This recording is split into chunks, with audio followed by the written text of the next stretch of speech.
Fair and only slightly unbalanced. Speaking of which, my friend Jamie Weinstein is with us, the senior editor of the Daily Caller, dailycaller.com, a great conservative website. Thank you for having me. It is great. Great to have you here with us. And you have a new book out with Will Ron. It's called The Lizard King.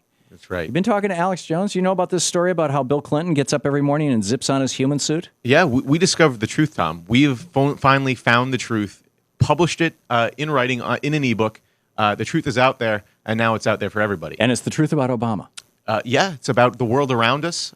Told by a real liberal. Right. Yeah. This was a gentleman who was in the Obama administration. He's in Thailand somewhere, and he sent us a manuscript. And all we did was edit it slightly, and now give it to the readers. So what is the truth, Jamie? Well, I don't want to give the whole thing away, but it's beyond what you can imagine. We investigate this former Obama staffer and opposition researcher investigated all the conspiracies about President Obama, right? And shockingly discovered they were all true. But even that is not as crazy as what the truth turns out to be when they confront the president in the Oval Office. Wow! So he really is a secret Muslim. Yes, although he did convert to Christianity in Hawaii. He wasn't born in Hawaii. He was born in Kenya, Wyoming. Wyoming. Right. But he gets confronted by Rahm Emanuel. He's a little upset. Why did you lie that you were born in Honolulu, Hawaii? And he said, I didn't lie. I was born again in Honolulu, Hawaii. That's where he became a Christian. Of course. Right. Okay. This is now, for people who think that this is a tongue-in-cheek book. This is a satire book. That's what some are saying. I will not confirm or deny. All I'm saying is that it's very illuminating, and I encourage the readers to go out and buy it. Okay. Yeah, I do too. I have not all the way through the book, but I have started it, and it is hysterical. And the book is The Lizard King by Jamie Weinstein. And let me say this. I think both liberals and conservatives will be interested in what comes out of this. This is not just a single I'm a person. liberal. I thought it was, a satire is transpartisan, if it's done well. And first goal is to be funny. Yes, absolutely. But I'm just curious your take on what happened last night and where the presidential election is at. We haven't talked in quite some time. I mean, you've been working on this book for a while. Right. What are your thoughts?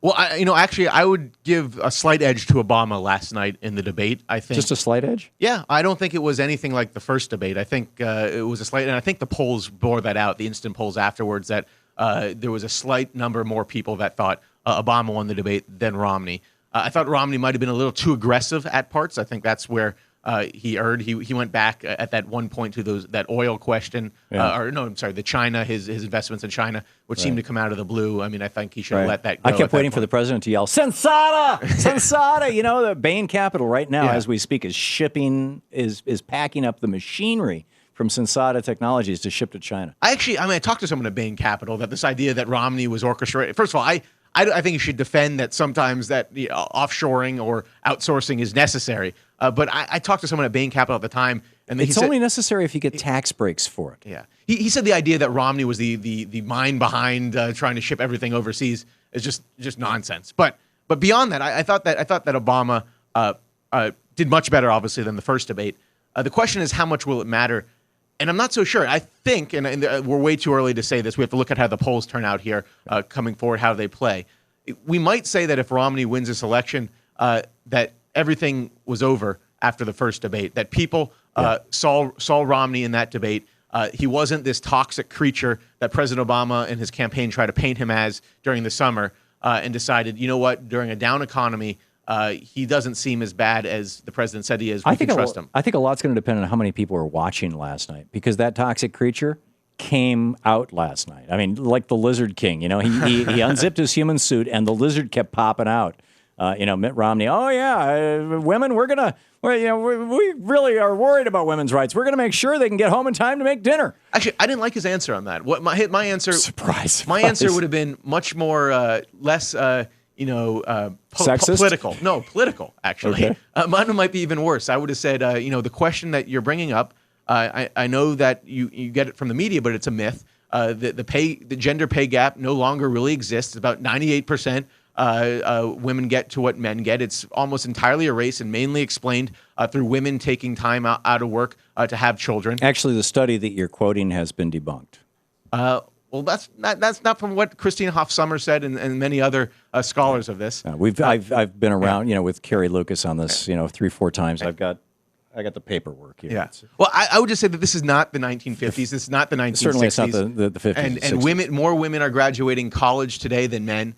This idea that women are routinely discriminated against, I think it probably happens in certain circumstances. I just don't think it's the norm today. A lot of them, and things are getting better. We'll agree on that. I think you dislike my answer more than Romney's. I think Romney's was much more political. Yeah, I suppose.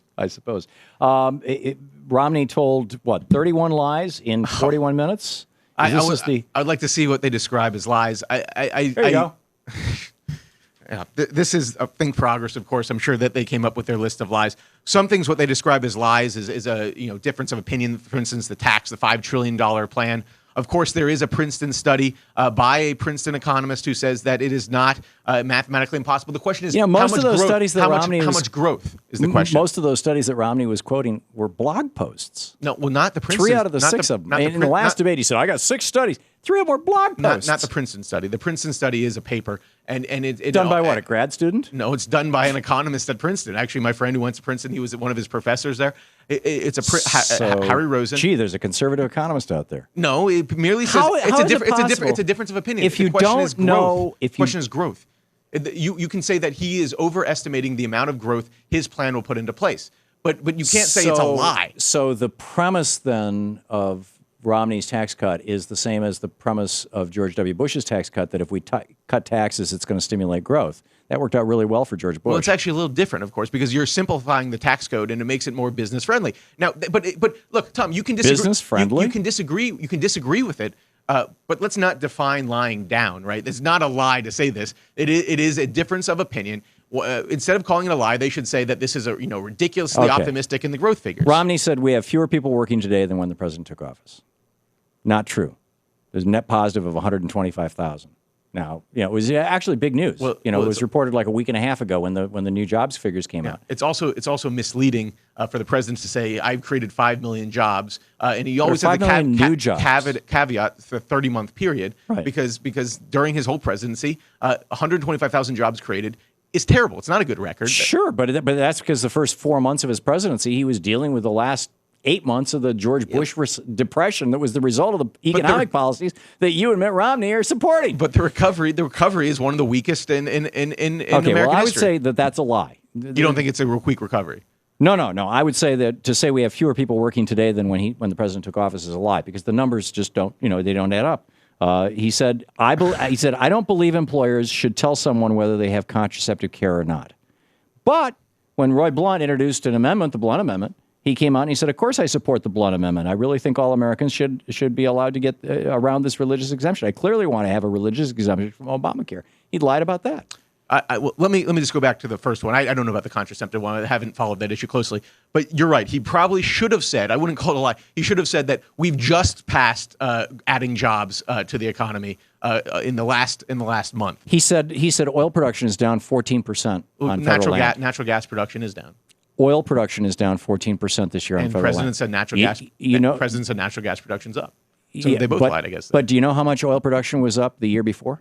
How much was it up? 15%. Yeah. And it's down 14%. It's down 14% because you got natural gas replacing it. I mean, okay, we're running out of time here, so we can do this all day. Right. I just think we're defining lying down. Yeah, okay, you're right. And Jamie Weinstein, check out the book. It's an ebook over at Amazon.com. Yes. The Lizard King. That's right. The truth is out there. The truth is out there. Beware. Jamie, thanks a lot for being with us. Thanks for having me, Tom. We'll be back.